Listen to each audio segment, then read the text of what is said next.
नमस्कार, मैं Vinod Kumar Shukla. IF truth पर आपका स्वागत है। राष्ट्रवादी कांग्रेस पार्टी के शरद पवार गुट के नेता शरद पवार ने राज्यसभा का जो 16 तारीख को चुनाव होना है उसके लिए जो INDIA का पूरा घटक है उसने समर्थन उनको कर दिया है। विशेष रूप से कांग्रेस ने उनको राज्यसभा भेजने का निर्णय किया है। अब इसको राज्यसभा भेजे जाना शरद पवार को महाराष्ट्र में आप या इस दृष्टि से देखा जा सकता है कि वहाँ INDI एक साथ नज़र आएगा, या इसका जो दूसरा मतलब निकाला जा सकता है वो ये हो सकता है कि शरद पवार किस तरह से चीज़ों को बहुत बेहतर ढंग से अपने पक्ष में करवाने में, अपने पक्ष में ले आने में कामयाब हो जाते हैं। चूँकि अब उनकी उम्र उस तरह की राजनीति की नहीं रही, लेकिन वो जिस तरह से अपनी राजनीतिक चाल या उनकी जो राजनीतिक कदम होते हैं वो बड़े सटीक होते हैं और वो बहुत प्रभावी होते हैं। तो अब जब उनका राज्यसभा का टेन्योर ख़त्म हो रहा है तो और जिस तरह से विधानसभा के चुनाव के परिणाम हैं कि उसमें कोई भी जो शरद पवार वाला राष्ट्रवादी कांग्रेस पार्टी या शिवसेना उद्धव बाला साहब ठाकरे या कांग्रेस, ये अलग अलग करके सीटें नहीं जीत सकती थी।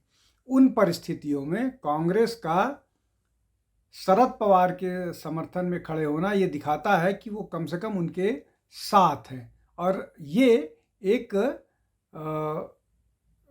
मैं इसको इंडिया की जीत से ज़्यादा ये कहूँगा कि ये शरद पवार ने इस पूरी वो की तब जब इस तरह के कयास लग रहे थे कि जो राष्ट्रवादी कांग्रेस पार्टी के दोनों घटक हैं वो एक साथ आ जाएंगे, और इस तरह का दावा किया जा रहा था कि अजीत पवार से इस तरह की बात चल रही थी।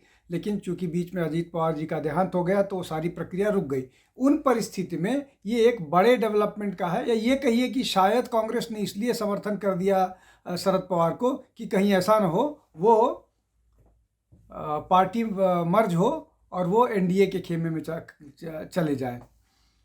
अब जो दूसरा महत्वपूर्ण मामला है वो ये कि DMK और कांग्रेस अब मिलकर चुनाव लड़ेंगे। हालांकि सरकार में साथ होंगे कि नहीं होंगे इसको लेकर के विरोध बताया जा रहा था, और जो DMK है उसने बोला था कि हम साथ तो चुनाव लड़ेंगे लेकिन सरकार में कांग्रेस नहीं शामिल होगी।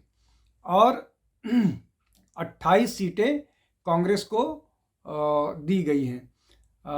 अब जिस तरह से लगभग तमिलनाडु की विधानसभा जो है उसमें जितनी सीट्स हैं उसमें कितनी सीट्स मिली हैं वो बड़ी महत्वपूर्ण है कांग्रेस के लिए, इसलिए कि कुल जितनी विधानसभा की सीटें हैं उसमें से सिर्फ 28 सीटें मिलना कांग्रेस के लिए कोई बहुत अच्छी बात नहीं है।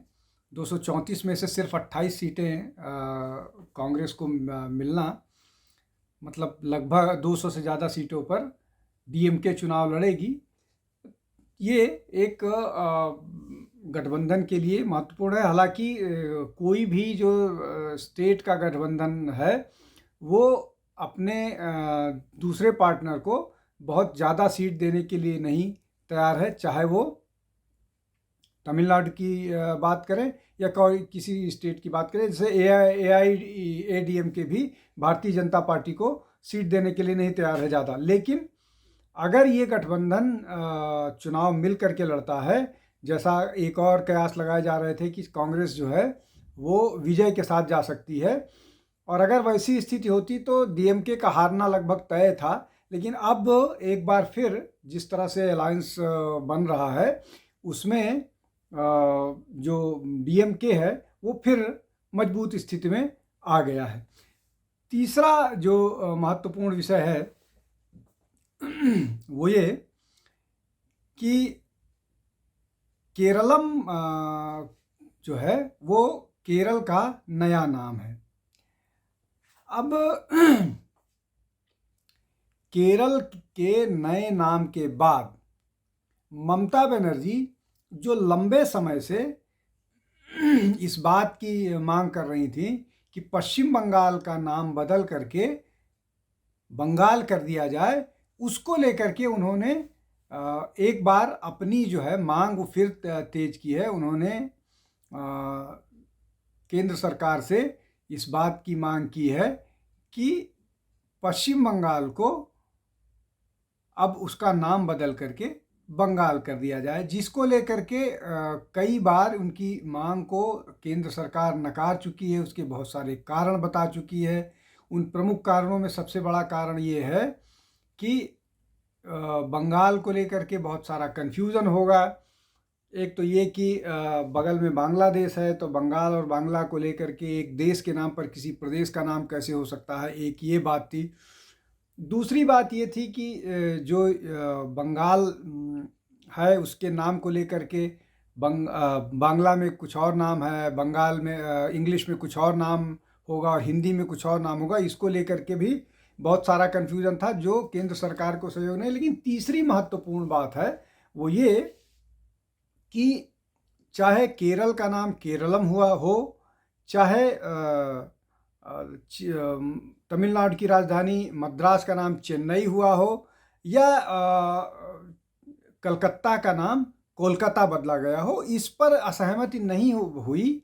लेकिन पश्चिम बंगाल का नाम बंगाल बदलने पर असहमति या पॉलिटिकल रीज़न ये है कि पश्चिम बंगाल की सरकार या ममता बनर्जी ये चाहती हैं कि लोग जो बंगाल का विभाजन है उसको भुला दें, और जब तक ये पश्चिम बंगाल नाम रहेगा तब तक पूर्वी बंगाल की बात होगी।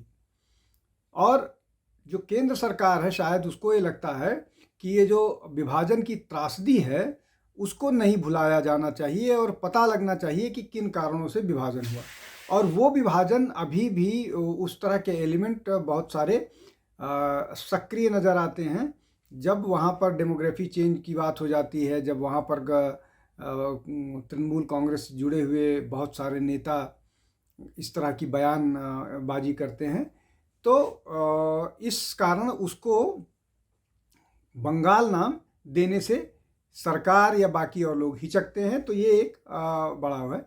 लेकिन फिर भी चुनाव के पहले इस तरह की बात को लेकर के ममता बनर्जी एक बार फिर पूरी सक्रियता से आगे आई हैं और वो केंद्र सरकार पर लगातार दबाव बना चुकी हैं। वो कई बार चिट्ठियां लिख चुकी हैं। मामला अभी भी केंद्र सरकार के पाले में है, लेकिन केंद्र सरकार ने इस पर सकारात्मक कोई निर्णय नहीं लिया है और इस बात को लेकर के ममता बनर्जी लगातार केंद्र पर दबाव डाल रही। जो चौथा प्रमुख मसला है वो है नीतीश कुमार का राज्यसभा जाना। बिहार के मुख्यमंत्री नीतीश कुमार ने राज्यसभा के लिए आज नॉमिनेशन भर दिया। अब इन सब के पीछे उनके राज्यसभा जाने के पीछे जो सबसे प्रमुख कारण है वो ये कि अब वहाँ पर भारतीय जनता पार्टी का मुख्यमंत्री होगा। भारतीय जनता पार्टी का मुख्यमंत्री वहाँ कब तक होगा, इसको लेकर के अभी थोड़े कयास हैं। वहाँ पर विरोध प्रदर्शन शुरू हो गया है इस बात को लेकर के कि नीतीश कुमार को अभी मुख्यमंत्री पद नहीं छोड़ना चाहिए। तो और चूंकि नीतीश कुमार ने ट्वीट करके बता दिया कि उनकी मंशा थी कि वो राज्यसभा जाएं, लेकिन वो राज्यसभा इसलिए गए। लेकिन जो वहाँ के लोग हैं, कार्यकर्ता हैं, पार्टी के पदाधिकारी हैं, वो इसको दूसरी बात कह रहे हैं कि कुछ लोगों ने साजिश करके उनको भेजा है और कुछ लोग इस मामले में बीजेपी से मिले हुए हैं, पार्टी के कार्यकर्ता जो ऐसा कर रहे हैं। लेकिन बीजेपी इसमें पूरी तरह से स्पष्ट है। वो पिछले 2 चुनाव से बावजूद इसके कि उनकी सीटें विधानसभा में ज़्यादा थी, फिर भी उन्होंने मुख्यमंत्री जेडीयू का बनाया। अब वो मुख्यमंत्री पद पर अपना कैंडिडेट चाहते हैं और इसीलिए ये सारी प्रक्रिया हो रही है। और ये जिस दिन नीतीश कुमार का राज्यसभा का नॉमिनेशन होगा, 16 तारीख को चुनाव है, परिणाम आएंगे, हो सकता है वो अनअपोज्ड हो जाएं, तो उसके तुरंत बाद अगर कोई और नॉमिनेशन नहीं आता है तो अनअपोज्ड हो जाएंगे। तो उन परिस्थिति में भारतीय जनता पार्टी, वो जब त्यागपत्र देंगे तो भारतीय जनता पार्टी का कोई मुख्यमंत्री बनेगा। सारी की सारी कवायद इस बात के लिए है कि अब बिहार में भारतीय जनता पार्टी का एक मुख्यमंत्री होगा, जनता दल यू के 2 मुख्यमंत्री होंगे, एक जो है वो नीतीश कुमार के सुपुत्र निशांत होंगे, और एक और उप मुख्यमंत्री हो सकता है। तो सारी की सारी कवायद उसी के दृष्टिगत है, उसी को ध्यान में रख करके की गई हैं, और वैसा ही होता हुआ दिख रहा है। और इस पूरी प्रक्रिया में निश्चित तौर पर